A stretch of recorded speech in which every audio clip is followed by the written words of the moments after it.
bad-tempered badger here to talk about Islam, the so-called religion of peace.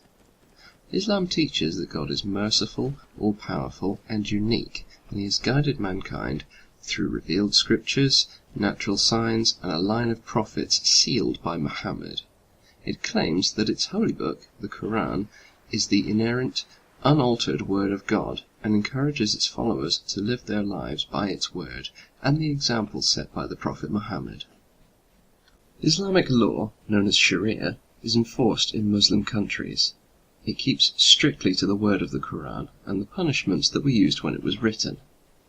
I aim to show you that Islam is a cult, and like all cults, enforces its will over its members through fear and control of information.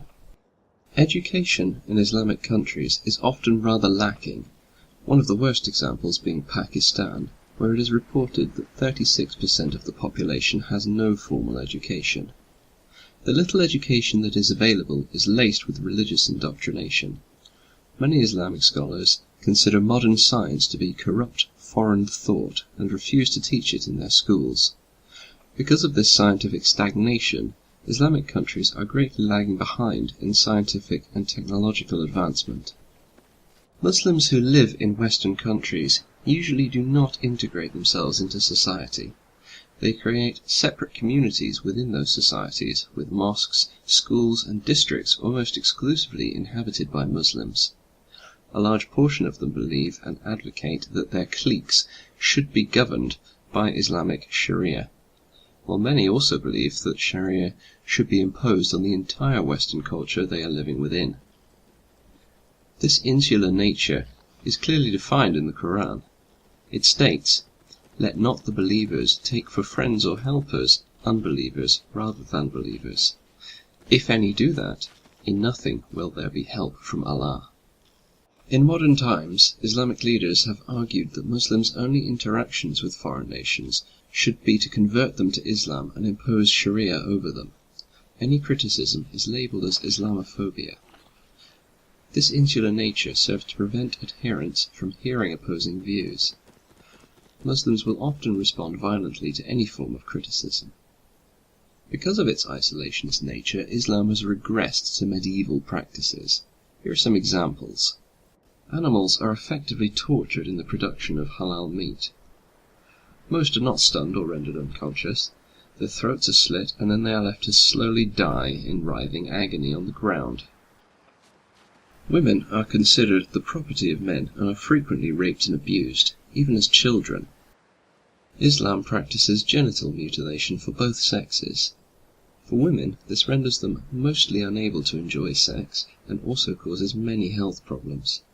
A woman's enjoyment of sex is considered an annoyance to her husband. Punishments for crimes under Sharia are also medieval. Here is the common punishment for theft, according to the Quran.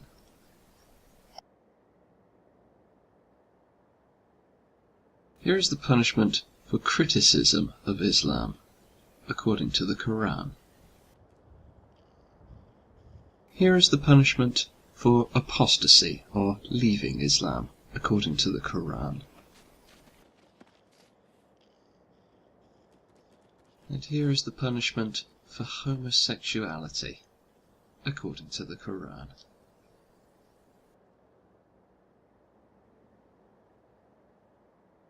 And finally, here are some words of warning from apostates, or those who have decided to leave Islam.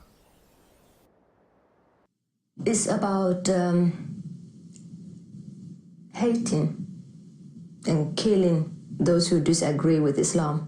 It's about conquering. Muhammad, he was immoral.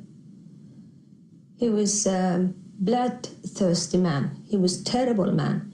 And they can read that in his biography, what he did to Jews, how he raped women, how he killed people.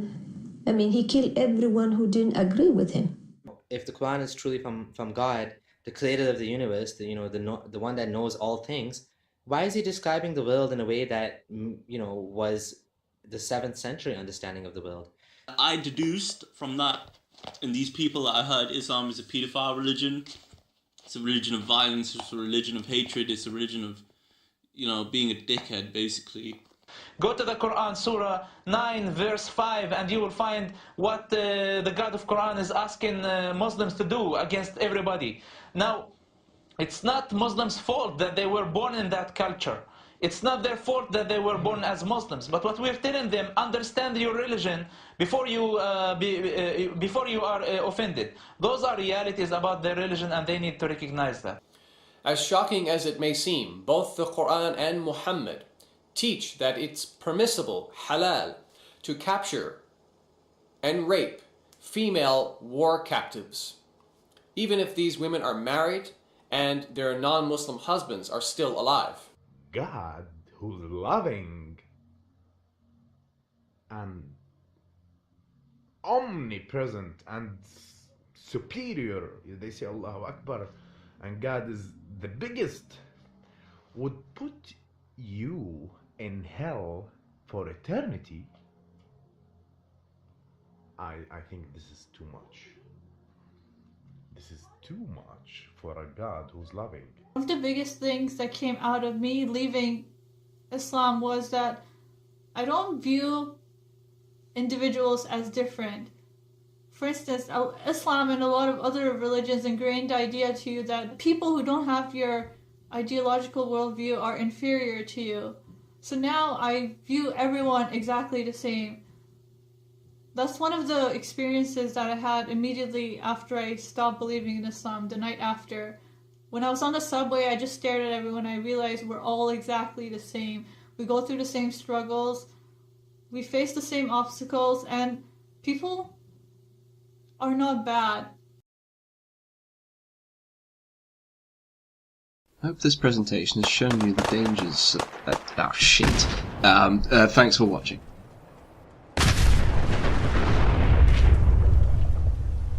Show your face. Come on. I dare you. Down. Been hearing things all day. Shit. Lost him. Shoot straight. Oh, I know you're here.